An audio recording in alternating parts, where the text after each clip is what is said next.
Hello दोस्तों, आज हम महिला आंचल उपन्यास के आगे के भाग को पढ़ना शुरू करेंगे। नहीं जोतकी काका, अब वैसा नहीं हो सकता। बालदेव इसे आगे नहीं सुन सका। पिछले मोमेंट में सरकार का छक्का छूट गया है।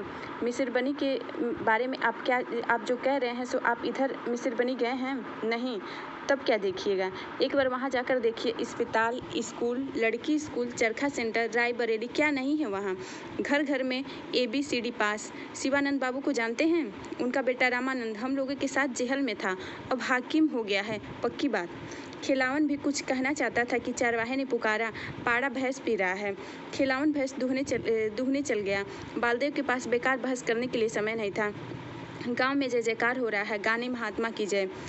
प्यारू को सबों ने चारों ओर से घेर लिया। डॉक्टर साहब का नौकर है। डॉक्टर साहब कब तक आएंगे? तुम्हारा क्या नाम है? कौन जात है? दुसात मत कहो, गहलोत बोलो, गहलोत। जनेऊ नहीं है। बालदेव जी प्यारी को भीड़ से बाहर ले जाते हैं। भाई, तुम लोगों ने आदमी नहीं देखा है जो कभी? जाओ अपना काम देखो। हलवाई लोगों के पास कौन है? बालदेव जी सबों के नाम के साथ जी लगाकर बोलते थे। राम किशुन आश्रम में लीडर लोग इसी तरह सबों के नाम के साथ जी लगाकर बोलते हैं। ड्राइवर जी, ठेकेदार जी, हरिजन जी। पूछताछ के बाद मालूम हुआ प्यारू डॉक्टर साहब के पास नौकरी करने आया है। रौथर स्टेशन में जो हेमापोथी डॉक्टर साहब थे, प्यारू उनके यहाँ 5 साल नौकरी कर चुका था। डॉक्टर साहब देश चले गए। सुना कि मेरीगंज में एक डॉक्टर बाबू आ रहे हैं, सो प्यारू डॉक्टर साहब के पास नौकरी करने आया। चूड़ा गुड़ का जल खे करके प्यारू बालदेव जी से कहता है, डॉक्टर बाबू का सामान कहाँ है? टेबल कुर्सी लगाना होगा, अलमारी को झाड़ना पोछना होगा, पानी के ढोल के पास एक बोल रखना होगा, एक साबुन और एक गमछा। डॉक्टर बाबू आते ही पहले साबुन से हाथ धोएंगे। सचमुच प्यारे डॉक्टर का पुराना नौकर है। टेबल कुर्सी ठीक से लगा दिया। 3 पैर वाली लोहे की सीढ़ी पर पानी का ढोल रख दिया। सीढ़ी में ही लगी हुई गोल कड़ी में ललमुनिया का कठौत बिठा दिया। ढोल में कल लगा हुआ है। कल टिपने से पानी गिरता है। बक्से से गमछा निकालकर वहीं लटका दिया। खस्सी बकरी की अंतड़ी का भीतरी हिस्सा जैसा रोयादार होता है, वैसा ही गमछा है। साबुन नहीं है। अरे, कपड़ा धोने वाला साबुन नहीं, गमकौवा साबुन चाहिए। भगत की दुकान में गमकौवा साबुन कहाँ आवेगा? कटिहार में मिलता है। तहसीलदार साहब की बेटी कमली जब गमकौवा साबुन से नहाने लगती है तो सारा गांव गमगमाने लगता है। तहसीलदार साहब कहते हैं, कमली दीदी से साबुन मांगकर ला दो। सचमुच प्यारू पुराना डॉक्टरी नौकर है। बड़े मौके से वह आ गया है, नहीं तो इतना इंतजाम कौन करता। बेला झुक गया है, अब डॉक्टर बाबू भी आ जाएंगे। तहसीलदार साहब कहते हैं, भुरकुआ उगने के पहले ही बैलगाड़ियों को रवाना कर दिया है। साथ में गया है आगमू चौकीदार। सारा गाँव महक रहा है। मेले में ठीक ऐसी ही महक रहती है। तहसीलदार साहब के गुहाल में हलवाई लोग सुबह से ही पूड़ी जलेबी बना रहे हैं। पूड़ी बनाकर ढेर लग गया है। गांव के बच्चे सुबह से ही जमा हैं। राजपूत और कायस्थों के बच्चे दूसरे टोले के बच्चों को इधर नहीं आने देते हैं। भागो, छुआ जाएगा। सिंह जी खुद जाकर खिलावन सिंह यादव को पकड़ लाते हैं। तहसीलदार, देखो, इसके पेट में बाय उखड़ गया है। भोज खाने से पहले ही अनसर्जी हो गई है। अरे भाई, औरतों की तरह रूठने से क्या फ़ायदा? तुम ही कहो तहसीलदार, हम ठीक कहते हैं या नहीं? लड़ो झगड़ो और फिर गले मिलो, यह रूठने का क्या माने? हमको तो बालदेव से मालूम हुआ। जाकर देखा तो काक भिसुंडी इनके कान में मंत्र पड़ रहा है। ए बालदेव, सुनो, डॉक्टर साहब आए तो पहले इसी का इलाज कराओ। कहना कि 8वां महीना है। हा हा हा हा।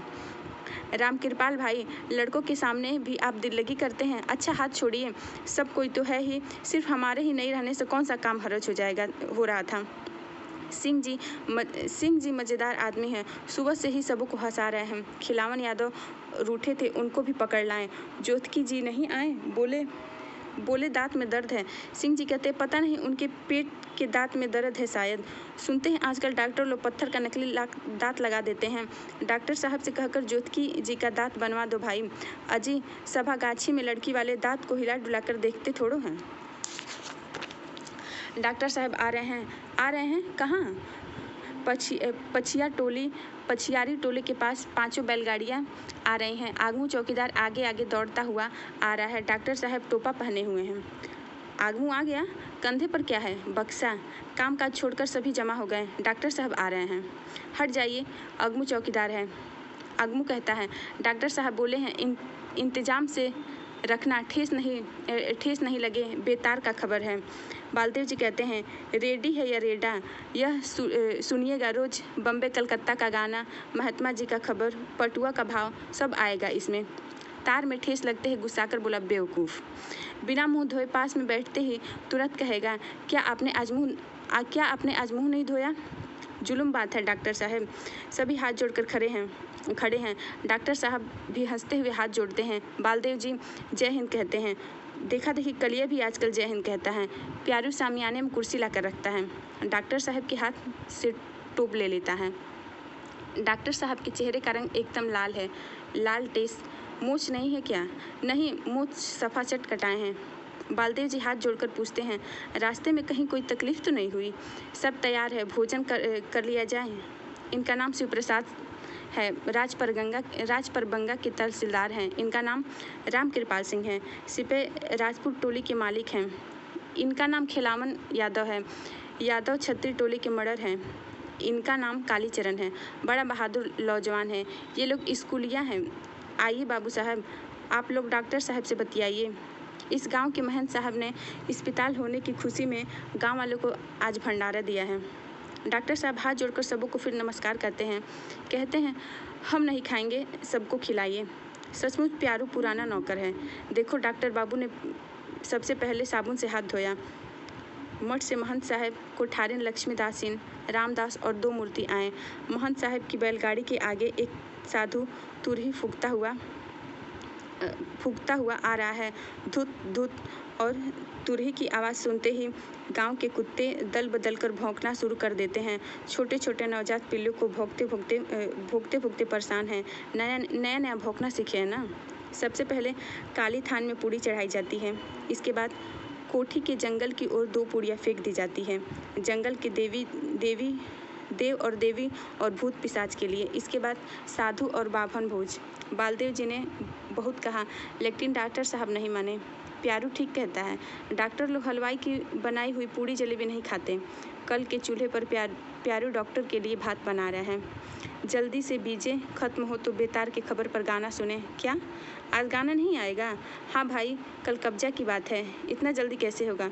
फिर कटिहार जंक्शन में रेलगाड़ियों और मिलों का अभी इतना शोरगुल होता है कि यहाँ तक खबर आ भी नहीं सकेगी। बीजे हर टोले के लोग अलग अलग पंगत में बैठो। अपने अपने बगल में एक फाजिल पत्ता लगा देना भाई।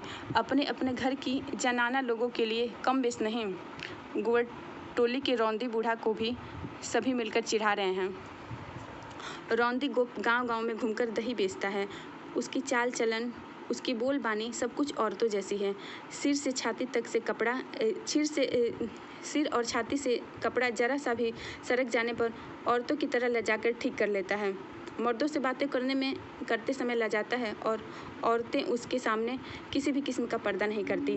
हाट जाते और लौटते समय वह औरतों के झुंड में ही रहता है। अभी सब मिलकर रौंदी बूढ़ा को चिढ़ाते हैं, तुम्हारा हिस्सा आंगन में भेज दिया जाएगा। देखो, लालचन ने तुम्हारा पत्ता लगा दिया है। दूर मुँह जाओ से, बूढ़े पुराने से हंसी दिल्लगी करते हो, लाज नहीं आती? हम पूछते हैं तुम लोगों से कि तुम लोग अपनी बूढ़ी दादी और नानी से भी इसी तरह हंसी मस्करी करते हो? इस गांव के लौंडे छोंडे बिगड़ गए हैं और सारा दोख इसी सिंघवा का है। जहाँ बूढ़े ही बचल हैं तो लौंडों का क्या हाल है? हम कह देते हैं, हाँ सुन रखो। हाँ, महंत साहब रात में भोजन नहीं करते, सतगुरु हो। डॉक्टर साहब, आपको कितना मुसहरा मिलता है? 200। हाँ, यहाँ ऊपरी आमदनी भी होगी। असल आमदनी तो ऊपरी आमदनी ही है। बहुत अच्छा हुआ। गांधी जी तो अवतारी पुरुष हैं। डॉक्टर साहब, आज से करीब 5 साल पहले एक बार हमारी आंखें आई, उसके बाद 2 महीने तक आंखों में लाली छाई रही। पूर्णिया के सिविल सर्जन साहब को 50 रुपया फीस देकर दिखलाया। बहुत दिनों तक इलाज भी करवाए मगर बेकार। अब तो आप आ गए हैं, अपने घर के डॉक्टर हुए। लक्ष्मीदासन टकटकी लगाकर डॉक्टर साहब को देख रही थी। कितना सुंदर पुरुष है। बेचारे का इस देहात में मन नहीं लग रहा है। नौकरी कोई भी हो, आखिर नौकरी है। मन घर पर टंगा हुआ होगा। बीवी बच्चों की याद आती होगी। कुछ दिनों में मन लग जाएगा, फिर बाल बच्चों को भी ले आवेंगे। अचानक वह पूछ बैठती है, आपके घर पर और कौन कौन है डॉक्टर बाबू? जी। डॉक्टर जरा हकलाते हुए कहता है, जी मेरा कोई नहीं है, माँ बाप बचपन में ही गुजर गए। लक्ष्मी समझ लेती है कि यह सवाल पूछना उचित नहीं है। उसे स्वयं आश्चर्य हो रहा था कि उसने ऐसा प्रश्न किया ही क्यों। मेरा कोई नहीं है। लक्ष्मी रामदास को बुलाओ। अच्छा तो डॉक्टर बाबू अब आज्ञा दीजिए, आप भी भोजन करके आराम कीजिए। कभी मठ की ओर भी आइएगा, सतगुरु साहब कहिन है, दरस परस सत्संग ते छूटे मन का मैल। लक्ष्मी हाथ जोड़कर नमस्कार करती है। ब्राह्मण टेरी के लोग बालदेव जी से पूछते हैं, डॉक्टर बाबू का नौकर तो दुसाद है और डॉक्टर बाबू कौन जात है, दुसाद का बनाया हुआ खाते हैं? बोलिए प्रेम से महात्मा गांधी की जय। भंडारा समाप्त हो गया, कोई तरुटी नहीं हुई, सबको पूर्ण हो गया। जो भूल चूक हुई हो छूट गए हैं उनका हिस्सा कल ले जाइएगा। बालदेव जी आगमू चौकीदार और बिरंची के साथ अस्पताल में ही सोएंगे, आज पहली रात है। लक्ष्मी का भी इस संसार में कोई नहीं है। जी मेरा कोई नहीं। लक्ष्मी सोचती है उसका दिल इतना नरम क्यों है, क्यों वह डॉक्टर को देखकर पिघल गई। यह अच्छी बात नहीं। सतगुरु मुझे बल दो। सतगुरु के सिवा कोई और भी उसका नहीं। माँ की याद नहीं आती। पसराहा मठ के पास अपनी झोपड़ी की याद आती है। सुबह होते ही बाबूजी कंधे पर चढ़ाकर मठ ले जाते थे। महंत राम गोसाई कितना प्यार करते थे। आ गई लच्छो, ले मिश्री खाएगी, चाह पिएगी। भंडारी एक कटोरे में चाह चूड़ा दे देता था। बाबूजी बैठकर महंत साहब के लिए गांजा तैयार करते थे। एक चिलम, दो चिलम, 3 चिलम पीते पीते महंत साहब की आंखें लाल हो जाती थी। कभी कभी बाबूजी थर थर काँपने लगते थे। भंडारी दही लाकर देता था। खा लो रामचरण भाई, नशा टूट जाएगा। बाबूजी को महंत साहब बहुत मानते थे। कोई काम नहीं, दिन भर महंत साहब को की धूनी के पास बैठे रहो, गांजा तैयार करो, चिलम चढ़ाओ। मठ पर ही हमारा खाना पीना होता था। गांव में जब हैजा फैला तो बाबूजी को महंत साहब ने कहा, रामचरण तुम मठ पर ही रहो। उन दिनों दिन भर में कभी चिलम ठंडी नहीं हो पाती थी। एक दिन महंत साहब का बीजक जल गया। ना जाने कैसे चिलम की आग बीजक पर गिर पड़ी।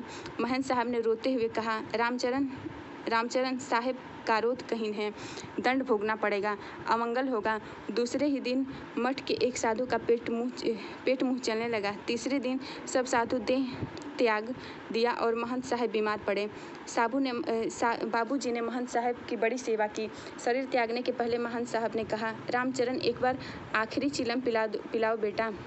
बाबूजी चिलम तैयार करने के लिए धूनी से आग ले ही आ रहे थे कि धूनी में ही उल्टी होने लगी। महंत साहब ने शाम को और बाबूजी ने सुबह को काया बदल दिया। भंडारी ने दूर से ही बाबूजी का दर्शन करा दिया। भंडारी ने कहा था, मरे हुए आदमी के पास नहीं जाना चाहिए। लक्ष्मी, ओ लक्ष्मी, आई। लक्ष्मी कुनमुनाती उठती है। उस दिन बीजक छूकर कसम खाए थे और आज फिर पुकारने लगे। सतगुरु हो, तुम्हारी बुलाहट कब होगी? बुला लो सतगुरु अपने पास दासी को। लक्ष्मी, महंत साहब चित्त को शांत कीजिए, सतगुरु का ध्यान कीजिए। माया सब माया है लक्ष्मी, लेकिन एक बार पास आओ। अंधा आदमी जब पकड़ता है तो मानो उसके हाथों में मगरमच्छ का बल आ जाता है। अंधे की पकड़ लाख जतन करो, मुट्ठी टस से मस नहीं होती। हाथ है या लोहार की सड़सी, दंतहीन मुंह की दुर्गंध, लार। महंत साहब सुनिए, रामदास धोनी के पास ही है। महंत साहब, अरे रामदास जल्दी उठो जी। महंत साहब को क्या हो गया? महंत साहब को सतगुरु ने अपने पास बुला लिया।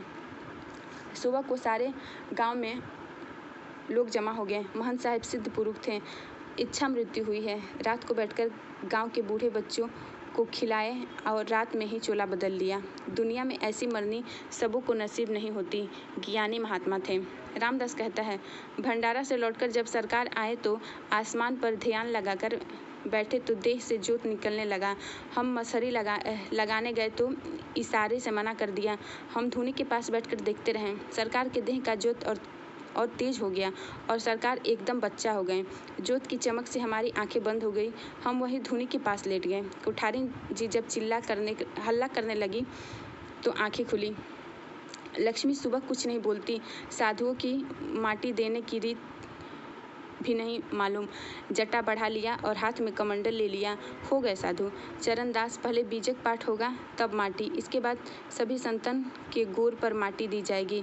इतना भी नहीं जानते, माया जाल बिखंडने सुर गुरु दुख पर हरता, सबके लोक जनाच जेत सतन, या लोकगीता। नमोस्तु सतगुरु साहिब को। चरण कमल धरि शीस। सबसे पहले रामदास माटी देता है, उसके बाद लक्ष्मीदास जी मुट्ठी भर माटी महंत साहब की सफ़ेद चादर पर चढ़ा देती है। फूल की माला साधु लोग कुदारी से गोर में मिट्टी भरने लगते हैं। चरणदास कहता है, महंत साहब को लगाकर सब महंतों को माटी दिया जाए, माटी भी देना नहीं जानेंगे। गांव में कीर्तनिया लोग समदाउन शुरू करते हैं। हारे बड़ा रे जतन से सुगा एक है पोसल, माखन दूधवा पिलाए, हारे से हो सुगना बिरछी चढ़ी बैठल, पिंजड़ा रे धरती लौटाए। गौर के बाद रामदास खंजरी बजा बजा कर निर्गुण गाता है। कहवा से हंसा आउल, कहवा समाउल हो रामा, कि अहो रामा कौन गढ़ कैल मोकाम, कवन लपटोल हो रामा, डिम डिमक डिमक डिम डिमक डिमक। सूरपुर से हंसा आवल नरपुर समावल हो रामा, कि अहो रामा काया घड़ कैला मुकाम, मैली लपटावल हो रामा। जय हो सतगुरु की जय हो, महंत साहब की जय हो, सब संतन की जय हो। मठ सूना लगता है। जीवन में आज पहली बार लक्ष्मी समझ रही है महंत साहब की कीमत। नेत्रहीन हो गए थे, कुछ नहीं देख सकते थे, बिना रामदास के सहारा के एक पग भी नहीं चलते थे, किंतु ऐसा लगता था कि मठ भरा हुआ है। बिना महंत के मठ और बिना प्राण के काया। काचे ही बास के पिजड़वा, जामे दियरो न बाती हो, अरे हंसा उड़ल आकाश कोई संगो न साथी हो। जो भी हो, संसार में सबसे बढ़कर लक्ष्मी को ही प्यार करते थे महंत साहब। चढ़ती जवानी में सतगुरु साहिब की दया से माया को जीतकर ब्रह्मचारी रहे। बूढ़ौती में तो आदमी की इंद्रियां शिथिल हो जाती है, माया के प्रबल घात को नहीं संभाल सकती। इसलिए तो साधु ब्रह्मचारी लोग बुढ़ापे में ही माया के बस में हो जाते हैं। यह तो महंत साहब का दुख नहीं, उसका भाग ही खराब है। यदि वह नहीं होती तो महंत साहब सतगुरु के रास्ते से नहीं दिखते। यह ध्रुव सत्य है। दुख तो लक्ष्मी का ही है। एक ब्रह्मचारी का धर्म भ्रष्ट करने का पाप उसके माथे हैं। अब उसका अपना कौन है? कोई नहीं। दोस्तों, आज हम मैला आंचल के भाग को यहीं तक पढ़ते हैं, शेष भाग को कल पढ़ेंगे।